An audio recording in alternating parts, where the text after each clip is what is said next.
الله ربي والإسلام ديني ومحمدا رسول الله.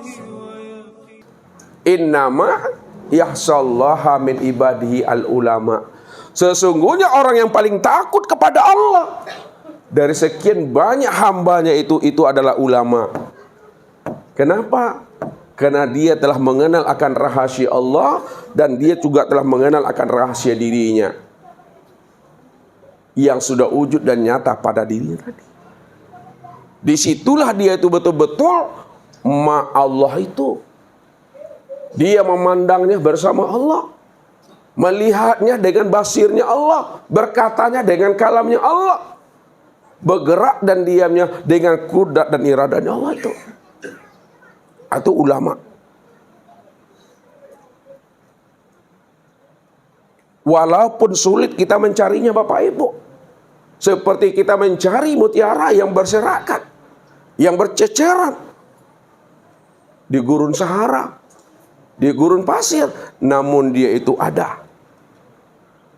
Tanda-tandanya inilah yang dibongkar oleh Rasul. Apabila engkau lihat wajahnya, kata Rasul,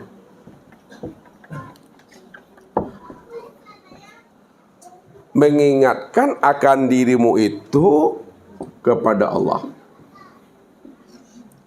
Yang kedua, apabila engkau dengarkan kalam-kalamnya, bertambah ilmumu tentang pengenalan dirimu terhadap Allah.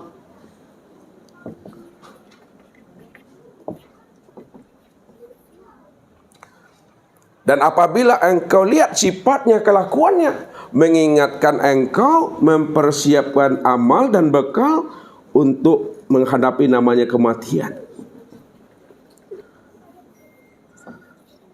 Lalu siapa mereka? Boleh jadi itu adalah sahabat kita, boleh jadi itu adalah ayah kita, boleh jadi itu adalah mertua kita, boleh jadi itu adalah imam kita, boleh jadi itu adalah ustadz dan guru kita. Karena dia itu tidak memiliki ciri-ciri khusus secara zahirnya, tapi pandang dan tiliklah apa yang disampaikannya. Apa yang disampaikannya sama persis apa yang disampaikan oleh Nabi kepada umatnya itu. Yang disampaikan Nabi kepada umat Bapak Ibu hanya 3 cuma. Yang disampaikan Nabi kepada umat itu 3. Inilah isi Al-Quran itu. Al-Quran itu kan 30 juz. 30 juz itu isinya 3. Yang pertama adalah tentang akidah. Yang kedua adalah ibadah. Dan yang ketiga adalah akhlak. Akidah itu adalah isi Al-Quran. Nabi menyebutnya itu adalah perkara iman. Ibadah di dalam Al-Quran, Nabi menyebutnya dengan Islam.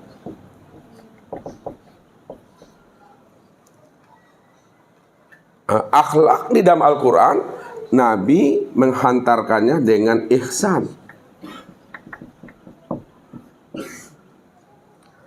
Jadi yang disampaikan Rasul itu tiada lain adalah isi Al-Quran. Akidah, Nabi menyebutnya dengan iman. Maka ulama beri pemahaman, belajar tentang akidah, belajar tentang iman, itu ilmunya adalah tauhid. Belajar tentang ibadah dan Islam, itu yang disebut nama ilmunya adalah fikih.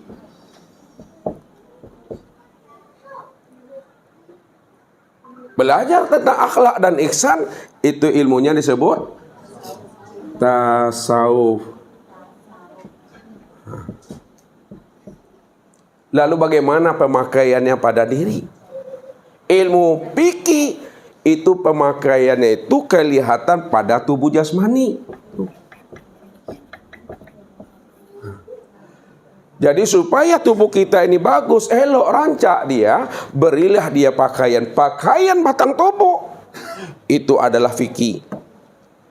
Jadi ilmu fikih itu yang akan menuntun batang tubuh itu biar nampak sifat jamalnya Allah itu. Jadi memandang sifat jamalnya Allah itu pada tubuh, itulah pelajaran ilmu fikih ini. Karena ilmu fikih itulah tempat memandang sifat jamalnya Allah. Jadi ilmu fikih ya, itu akan menuntun batang tubuh ini. Karena ilmu fikih yang akan menuntun tubuh, maka disebutlah pakaian tubuh itu adalah fikih. Karena disitulah kita tempat memandang sifat jamal Allah. Sifat jamal Allah itu adalah sifat keindahan Allah. Ya. Makanya di dalam berzikir kita menyebutnya dengan Alhamdulillah. Alhamdulillah. Jadi Alhamdulillah itu pada batang tubuh. Nah, kalau saya uraikan sini dulu. Alhamdulillah, itu pada batang tubuh. Kenapa Alhamdulillah, zikir Alhamdulillah itu pada batang tubuh? Karena pada batang tubuh itulah tempat memandang sifat jamal keindahan Allah. Tuh. Jadi Bapak Ibu kalau berzikir Subhanallah, Alhamdulillah, Allah Akbar, mesti jelas alamatnya. Ya, jelas orangnya tuh. Karena semuanya menilik kepada diri. Nah, yang kedua, ya, pemakaiannya yaitu tasawuf. Nah, ilmu tasawuf pada diri Bapak Ibu melihat dan menyenternya itu pada hati. Maka pakaian hati itu adalah ilmu tasawuf. Bagaimana hati kita itu betul-betul ada ridho, ada sabar, ada ikhlas, ada tawakal, ada wara, ada pemaaf, ada pengasih, ada penyayang, ada ibu. Paragia memberi, maka pelajarilah namanya ilmu tasawuf. Berilah hati itu pakaiannya itu tasawuf, supaya tidak ada dendam tambah lagi kusumatnya. Kenapa pada hati ini tempat memandang sifat kamalullah. Nah, kamalullah. Apa artinya itu kamal? Sifat kesempurnaan Allah itu letaknya di hati. Maka disitulah Bapak Ibu itu kalau berzikirnya Subhanallah. Itu di hati letaknya. Subhanallah. Kenapa Subhanallah? Karena di hati Bapak Ibu itulah letaknya sifat kesempurnaan Allah kamal. Ini yang dijelaskan oleh Nabi. Innallaha la yanzuru bikasratis Innallaha la yanzuru ila suwarikum wala ajsamikum walakin yanzuru qulubikum wa a'malikum. Allah tidak lihat bentuk rupamu, wajahmu, tampan, molek, cantik, gantengmu, macomen, cekermennya kamu. Tapi yang dipandang Allah itu qulubikum, hatimu, ruhanimu, baru amalmu. Jadi kalau hatinya telah bagus, hatinya telah nampak sifat kesempurnaan Allah, maka terlihatlah pada tubuh. Dia akan memberi cermin kepada tubuh. Makanya kata Pak Saroni, yang zahir menunjukkan yang batin. Kalau hatinya mendapatkan nikmat dan karunia, maka nampaklah wajahnya ini senyum Pepsodent. Berbunga-bunga hatiku. Tapi kalau hatinya mendapatkan namanya ujian yang bertubi-tubi, lalu tak mampu dia memulangkan kepada Allah, nampak pula di wajahnya ini bakarui kan yang ada yang 3 karuinya, ada yang 5 karuinya. Tu tagang salah itu. Kok mengecek menggigit-gigit itu mah. Asal mengecek kaunya bagi saya itu. Tu mesti dipahami. Maka lihatlah wajah-wajah teman kita. Mudah-mudahan ini enggak ada wajah bermasalah ya. Wajah-wajah di surga. Amin. Kenapa? Karena di hatinya itu sudah nampak pancaran sifat kamalullah itu. Subhanallah. Jadi alhamdulillah pada batang tubuh nih ya. Jangan alhamdulillah itu lepas aja. Alhamdulillah. Mudah-mudahan alhamdulillah tuh. Nampak rancak bana mungkin orang rumah. Besok Bali di mana Bali itu. Alhamdulillah tuh kesiko Bapak Ibu ke batang tubuhnya. Alhamdulillah. Kalau subhanallah tuh ke hati dilimpahkan. Ya, kita lihat yang terakhir lagi. Tauhid. Tauhid ya, itu pemakaiannya adalah ruh. Jadi bagaimana ruh kita, bagaimana jiwa kita itu tidak berbuat syirik. Ya, maka berilah ruh itu pakaian ruh itu adalah tauhid. Karena pada ruh itulah tempat memandangnya sifat apa Bapak?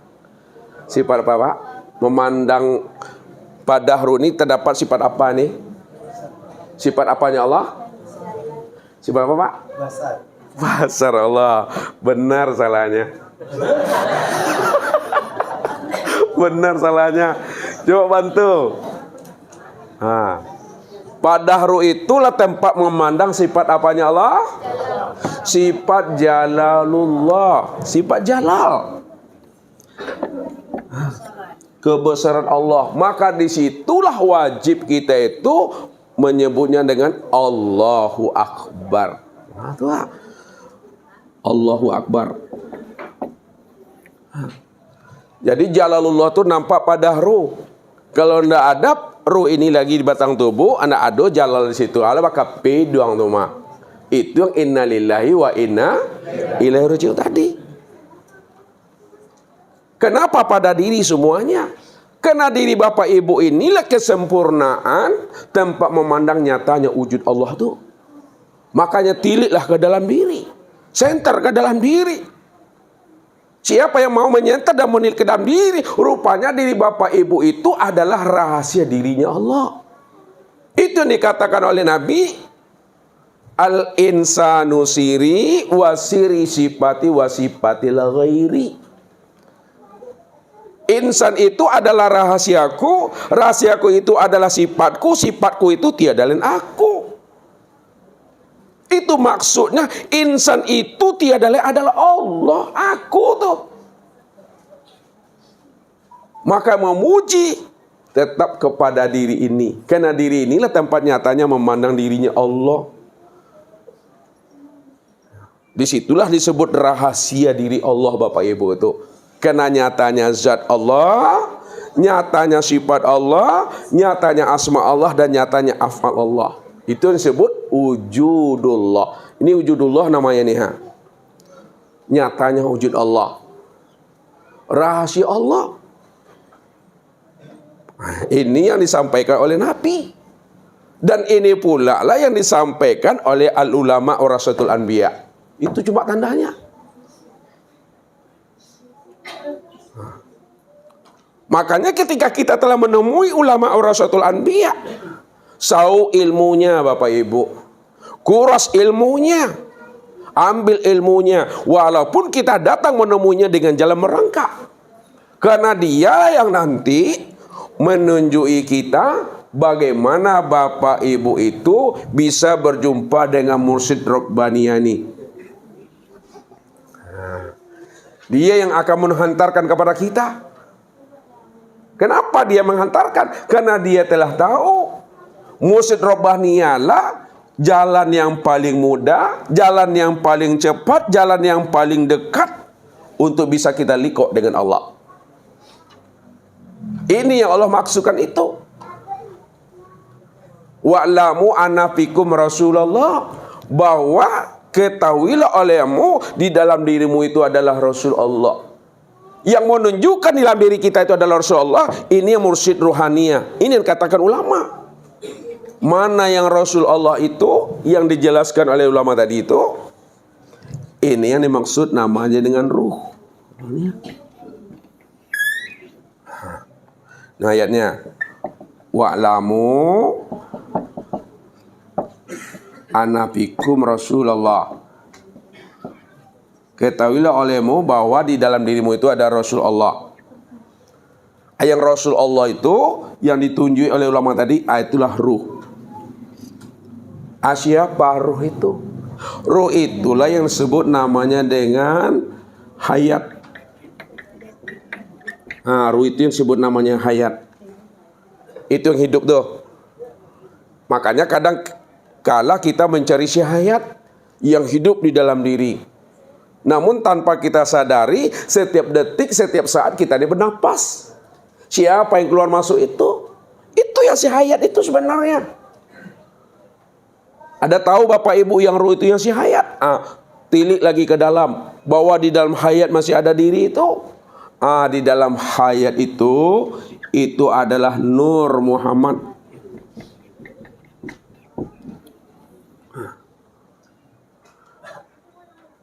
Si hayat itulah yang disebut namanya Nur Muhammad itu. Itu yang dikatakan Rasulullah itu. Qad ja'akum rasulun min anfusikum.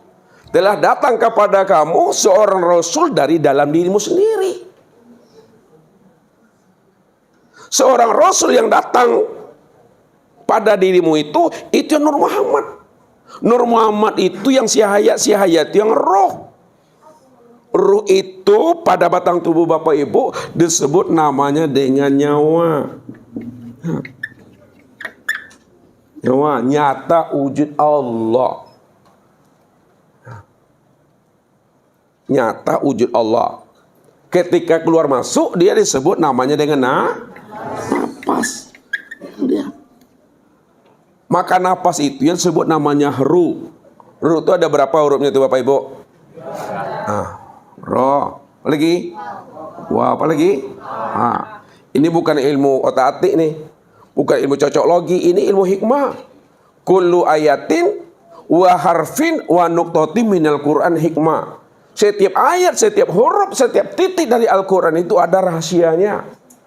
Roh itu maksudnya adalah rahasia. Wow itu artinya wujud. Ha artinya hu. Jadi yang dikatakan ruh itu rahasia wujud. Hu itu aku, kata Allah. Rahasia Allah. Makanya ruh itu dikatakan si hayat. Yang hidup tuh. Yang hidup tuh yang Nur Muhammad. Maka Nur Muhammad itulah yang dikatakan namanya Mursyid Rabbaniyah tuh. Nur Muhammad itu yang dikatakan Mursyid Rabbaniyah. Maka siapa yang telah berjumpa dengan Nur Muhammad, Nur Muhammad itu nyata pada dirinya, maka sudah berjumpalah dia dengan wali mursyid. Rupanya Nur Muhammad itu rahasianya itu tiada lain adalah Allah tuh. Itu maksudnya. Nur Muhammad itu tiada lain rahasianya adalah Allah, rahasia Allah. Kenapa dikatakan Nur Muhammad itu rahasia Allah? Karena Nur Muhammad itulah awal mula kejadian. Nur Muhammad itulah awal mula penciptaan. Nur Muhammad itulah tempat memandang nyatanya diri Allah. Karena dialah yang pertama kali diciptakan dan dijadikan Allah. Makanya Nur Muhammad mengatakan, Ana abul arwah wa ana abul basar. Ana ya, abul arwah wa ana abul basar. Artinya itu, aku bapak sekalian ruh dan aku juga bapak sekalian jasad batang tubuh itu. Rupanya Bapak Ibu, Nur Muhammad ini tak perlu Bapak Ibu cari lagi. Karena Nur Muhammad itu sudah jadi batang tubuh Bapak Ibu. Nur Muhammad itu sudah menjadi sekalian ruhnya Bapak Ibu. Patrikan itu jangan dipisahkan lagi. Sebelum kita kenal, sebelum kita berjumpa, maka berpisah di antara ruh dengan tubuh. Tapi setelah kita kenal, tubuh ini dan ruh ini juga asalnya Nur Muhammad. Kalaulah tubuh dan ruh asalnya Nur Muhammad, maka Nur Muhammad lah batang tubuh ini Bapak Ibu. Disitulah dimaksud hendaklah Bapak Ibu bertubuhkan Muhammad. Siapa yang telah bertubuhkan Muhammad? Kenalilah siapa Muhammad itu. Muhammad itu tiada lain adalah wujud memandang diri Allah. Allahu Rabb والإسلام ديني ومحمدا رسول الله.